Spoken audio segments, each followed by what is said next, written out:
नमस्कार, good morning, सुप्रभात। आप सभी का हार्दिक स्वागत। आज का हमारा विषय रहेगा आयकर में किस प्रकार कर सकते हैं बचत।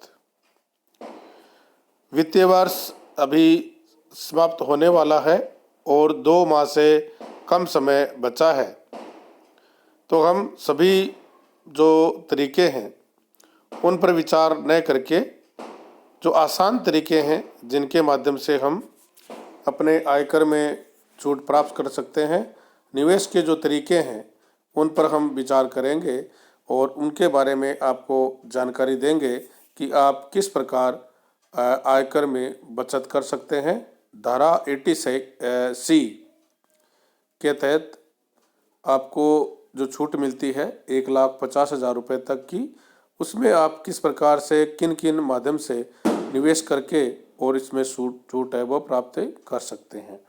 तो क्या देखिए, सबसे पहले जो तरीका ये है कि आप पीपीएफ पब्लिक प्रोविडेंट फंड में निवेश कर सकते हैं। PPF public provident fund tax बचाने के लिए सबसे अच्छी सरकारी निवेश की स्कीम मानी जाती है। यानी पीपीएफ एक सरकारी निवेश की स्कीम है और इसमें आप निवेश करके अपना टैक्स है वो बचा सकते हैं। इससे बेहतर आप हर साल 1.5 लाख रुपए तक 1,50,000 रुपये तक इसमें निवेश कर सकते हैं और इस पर आपको ब्याज भी मिलेगा, जिसकी जो सालाना दर है वो 7.10% ब्याज आपको इसमें मिलेगा। तो बहुत ही महत्वपूर्ण ये जरिया है जिसके माध्यम से आप अपना टैक्स है वो बचा सकते हैं। पीपीएफ में 1.5 लाख रुपए तक आप इसमें निवेश कर सकते हैं। और सबसे महत्वपूर्ण बात कि ये सरकारी निवेश की स्कीम मानी जाती है, इसमें सरकार की निवेश की ये स्कीम है। इसके बाद में नेशनल पेंशन स्कीम एनपीएस सरकार की तरफ से चलाई गई रिटायरमेंट सेविंग प्लान है और धारा 80C के तहत इसमें आपको सालाना 1,50,000 रुपये और धारा 80CCD-B1 के तहत 50,000 रुपये अतिरिक्त निवेश का लाभ भी आपको इसमें मिल सकता है। आप नेशनल पेंशन स्कीम, जो कि एक रिटायरमेंट सेविंग प्लान है, सरकार द्वारा ये चलाई जाती है और इसके तहत आपको 1,50,000 रुपये धारा 80C और धारा 80CCD-1B के तहत अतिरिक्त 50,000 रुपये की छूट का भी लाभ आपको मिल सकता है यदि आप इसमें निवेश करते हैं। तो इसके बाद में जो योजना है वो है सुकन्या समृद्धि योजना। यदि आपकी बेटी की उम्र 10 वर्ष से कम है तो उसके नाम से आप सुकन्या समृद्धि योजना SSY में निवेश कर सकते हैं और इसमें भी आपको सालाना जो ब्याज की दर है वो 7.6% की दर से आपको इसको लाभ आपको मिलेगा और इस पर भी टैक्स कटौती का लाभ आपको मिल सकता है। तो आप सुकन्या समृद्धि योजना में भी निवेश कर सकते हैं अगर आपकी जो बेटी है उसकी उम्र है 10 वर्ष से कम है, तो आप उसके नाम पर सुकन्या समृद्धि योजना में निवेश कर सकते हैं। इसके बाद में बात करें तो सीनियर सिटीजन स्कीम में निवेश, वरिष्ठ नागरिकों के लिए इस सेविंग स्कीम में बैंक और पोस्ट ऑफिस के जरिए निवेश किया जा सकता है और इस पर भी सालाना 7.4% की दर से ब्याज आपको मिलता है और इसमें किए गए निवेश पर धारा 80C के तहत टैक्स की छूट आपको मिलेगी। तो ये भी बहुत ही महत्वपूर्ण टैक्स बचाने का जरिया साबित हो सकता है। Insurance products unit linked insurance plan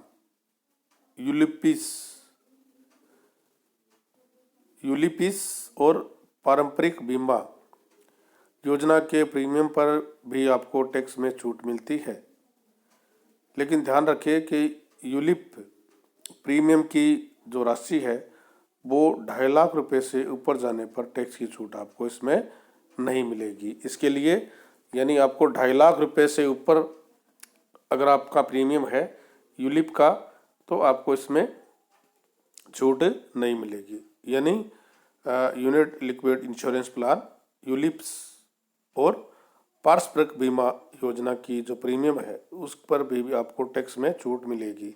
लेकिन आपको ध्यान ये रखना है कि आपका प्रीमियम है वो 2.5 लाख रुपए से ऊपर नहीं जाना चाहिए। जाता है तो आपको इसमें छूट नहीं मिलेगी। Tax saving fixed deposit, tax saving FD के जरिए टैक्स छूट का लाभ लिया जा सकता है, लेकिन ये बहुत अच्छा विकल्प नहीं है क्योंकि इसमें सालाना 5% से कम रिटर्न मिलेगा और 5 साल तक आपका जो लॉक इन पीरियड भी इसमें होता है। इसके अतिरिक्त आपको house rent allowance, travelling allowance, home loan के ब्याज की छूट 2 लाख रुपए तक और बच्चों के एजुकेशन के लोन पर ब्याज की छूट मिलती है। धारा 80G के तहत दान और धारा 80D के तहत हेल्थ इंश्योरेंस के प्रीमियम पर भी आपको टैक्स का लाभ मिल सकता है। होम लोन के ब्याज की छूट जैसे कि मैंने बताया था 2 लाख रुपए और एजुकेशन लोन के ब्याज पर टैक्स की कोई सीमा निर्धारित नहीं है। तो आप इन जरिए भी अपनी टैक्स का जो भार है उसको कम कर सकते हैं। हाउस रेंट अलाउंस की छूट ले सकते हैं, ट्रेवलिंग अलाउंस की छूट ले सकते हैं, होम लोन के ब्याज की छूट ले सकते हैं और बच्चों के एजुकेशन लोन के पर भी आपको टैक्स में छूट मिलती है। धारा 80G के तहत दान और धारा 80D के तहत हेल्थ इंश्योरेंस के प्रीमियम पर भी आपको टैक्स लाभ मिलता है। होम लोन के ब्याज पर भी आपको जैसे कि बताया था 2 लाख रुपए की छूट मिलती है और एजुकेशन के लोन पर भी ब्याज की छूट आपको मिलेगी, लेकिन इसमें कोई सीमा निर्धारित नहीं है। इसका मतलब आप जितना ब्याज चुकाएंगे उसकी पूरी छूट आपको मिलेगी।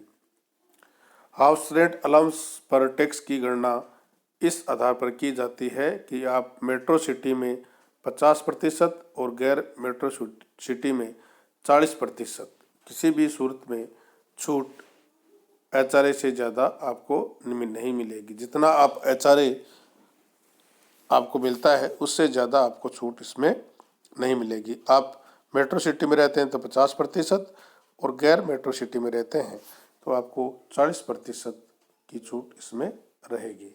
आप सभी का बहुत बहुत धन्यवाद कि आपने पूरा ध्यान से सुना और बहुत आसान और सरल तरीके हैं जिनमें आप निवेश करके अपने आयकर की छूट है वो प्राप्त कर सकते हैं। आयकर का जो वजन है वो भार है उसको आप कर सकते हैं और भविष्य के लिए बचत भी कर सकते हैं। तो ये बचत के निवेश के जो साधन हैं इनका आप उपयोग करें और अपनी टैक्स में छूट है वो प्राप्त करें। आप सभी का बहुत बहुत धन्यवाद। Thank you.